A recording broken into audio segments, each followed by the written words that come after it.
In 1883, Mother Mary, Joseph Albert and four faithful came to Wanganui after 10 years wandering the wilds of Auckland and Hawke's Bay.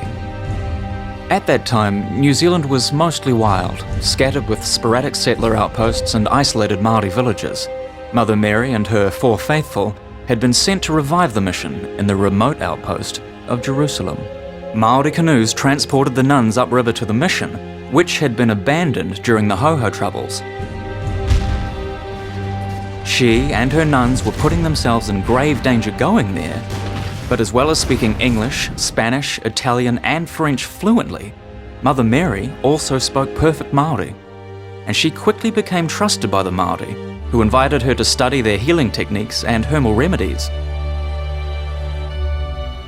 Combining this knowledge with her European medical training and work as a nurse in the Crimean War, she began producing medicines from a herb garden on her hillside farm. Chief among her botanical medicines was cannabis. Mother Mary was the first person known to grow cannabis in New Zealand. By the 1880s, Indian hemp resin was a popular drink in New Zealand, used by doctors, nurses and vets. Mother Mary's medicines financed the establishment of the first orphanages, Māori schools and hospitals in the country. A church was soon built where she founded New Zealand's only homegrown Catholic order, the first to accept Māori sisters, and in Tū Whare, the sisters looked after people with incurable diseases. The 1880s and 90s were years of Great Depression in New Zealand. Her community began to take in abandoned babies.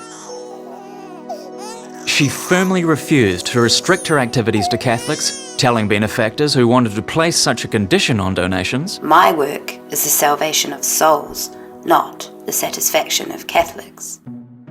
During the period she was producing cannabis on the hillside farm beside her church, it was the most widely used medicine in the world.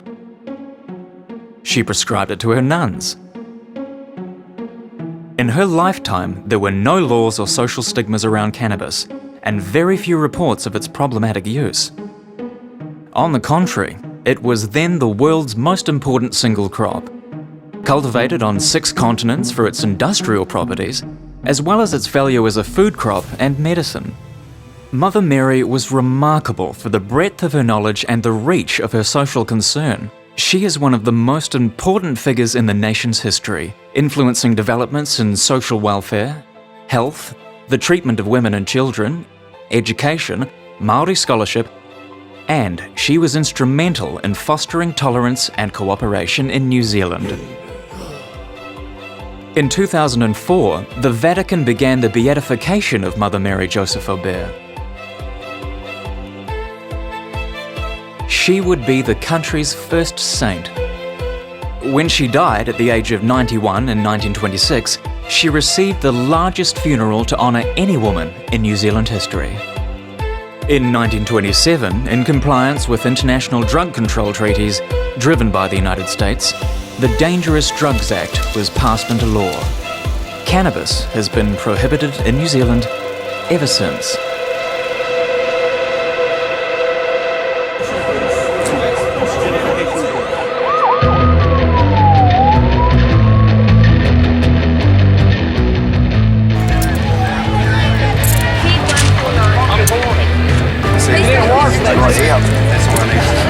What the people are smoking with us.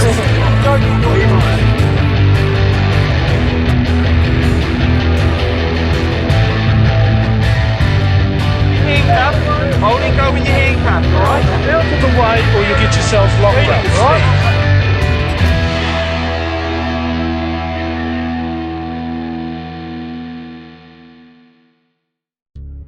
Through US coercion, mainly exerted through the United Nations, the myth of a drug-free America has created a world overrun with illicit drugs. A $350 billion black market. New Zealand has been particularly hard hit by the adoption of American drug war hysteria. Since the declaration of Nixon's drug war, 22 million Americans have been arrested for marijuana. There's only one country in the world with a higher arrest rate: New Zealand. This is the time and this is the place to take off the gloves and sock it to them. The drug war, which is really a modern worldwide civil war that we're all living in today, claiming millions of lives and costing trillions of dollars, it really only has one single father. The sole architect of the modern drug war was Richard Nixon. Nixon comes to power in 1969, and he's faced with a large popular movement demanding the decriminalization of cannabis. So to buy time, he orders a new commission to study the supposed harmful effects of marijuana. Well, there is a commission that is supposed to make recommendations to me about this subject.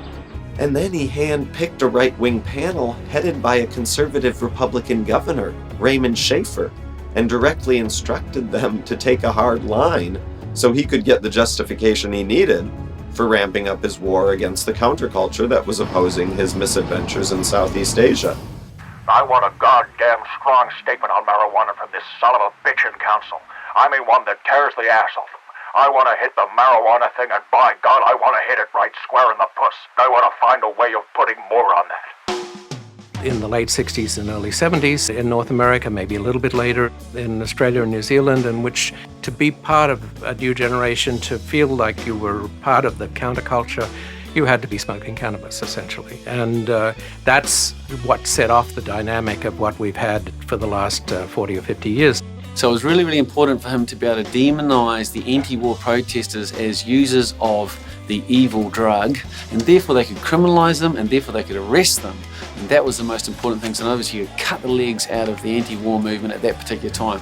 I shall soon propose a revision of the entire federal criminal code, which will give us tougher penalties against drugs and against crime. The Schaefer Commission was the most in-depth investigation ever conducted by the government. And unfortunately for Nixon, like the results of just about every government study on marijuana, the results favored decriminalization. If a person does, by any chance, use it, that person should not be stigmatized with a criminal sanction. But they didn't fit with Nixon's political program, so he ignored them. And instead, the focus was much more on getting tough and crackdowns and a war on drugs. And unfortunately, a war on drugs generally tends to be a war on people. You don't declare war on inert substances. It's the people who are involved with those substances in different ways who carry the cost of those wars. They're the victims of those wars.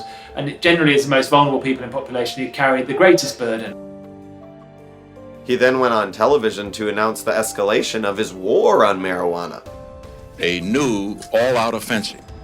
And the worst part of all of this was that through U.S. diplomatic power in the United Nations, this inane policy was exported globally.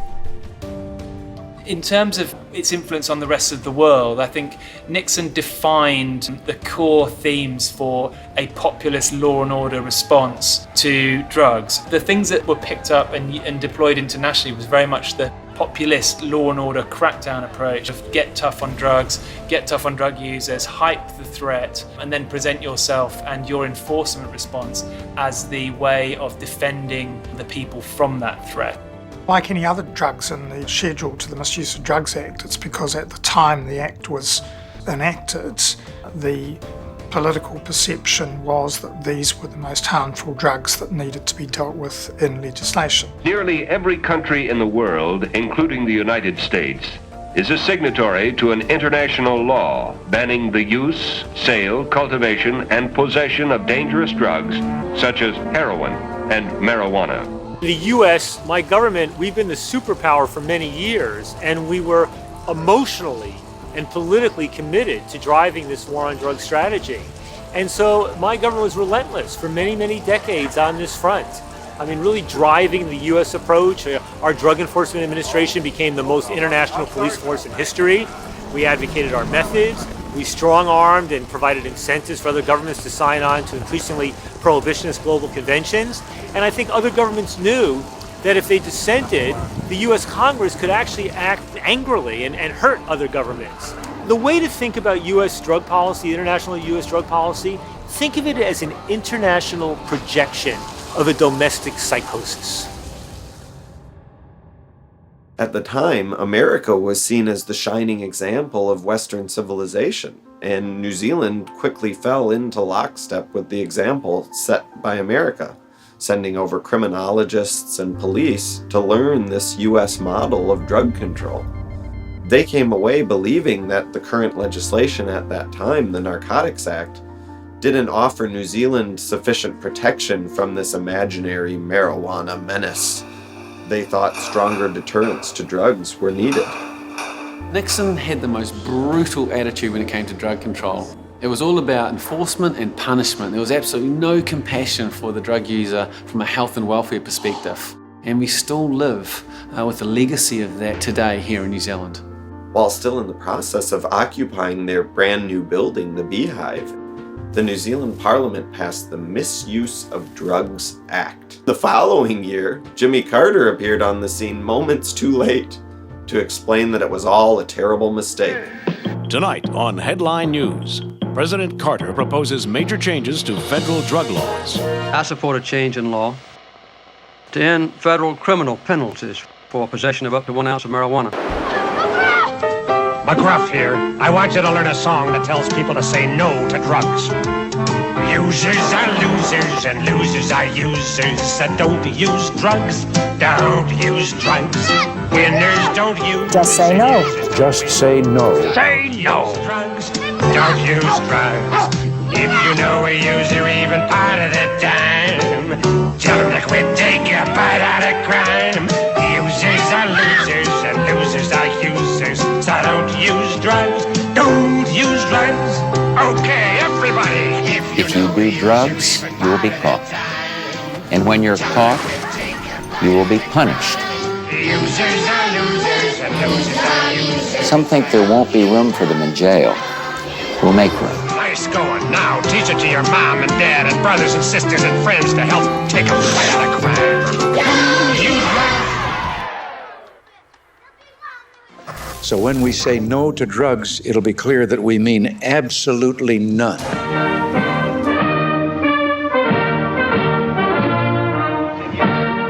This portion of Inauguration Day is sponsored by Comtrex, the multi-symptom cold reliever. Execute the office of President of the United States.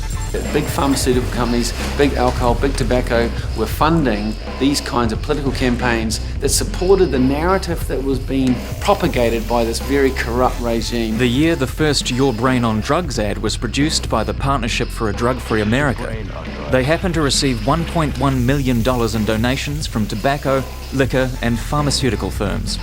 We can all drink to this one. Alcohol, tobacco, pharmaceuticals, they weren't the problem. It was the drugs that within the white middle class consciousness of those times, and even still today, were associated with brown or black people.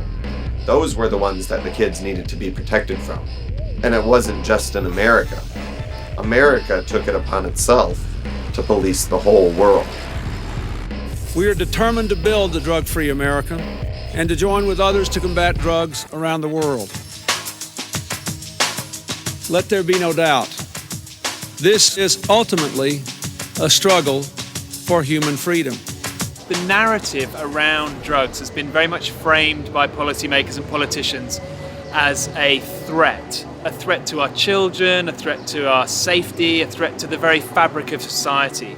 And in that context, a kind of war mentality, a war on drugs is somehow justified. And when you're fighting a war, particularly when the threat that you're fighting against has been very much set up as, evil, and it's not just political rhetoric. The term evil is used to describe drugs in the preamble to the 1961 Single Convention, which is our founding legal document of the war on drugs. So if you're fighting this crusade almost against evil, you don't need to justify it in terms of statistics that can show it actually works or show it's effective. It's almost right in and of itself because you're fighting a bad thing. And what that's done is it's licensed governments to do all kinds of extreme, unpleasant things with very little scrutiny. A whole range of horrendous human rights abuses perpetrated by governments, not just the cartels. Governments are doing these things. Governments are killing people in the name of the war on drugs. We have mass incarceration, as many as 2 million people around the world. A fifth or even a quarter of the global prison population is actually in prison for drug offences. All of these horrendous abuses being perpetuated by governments in the name of the war on drugs.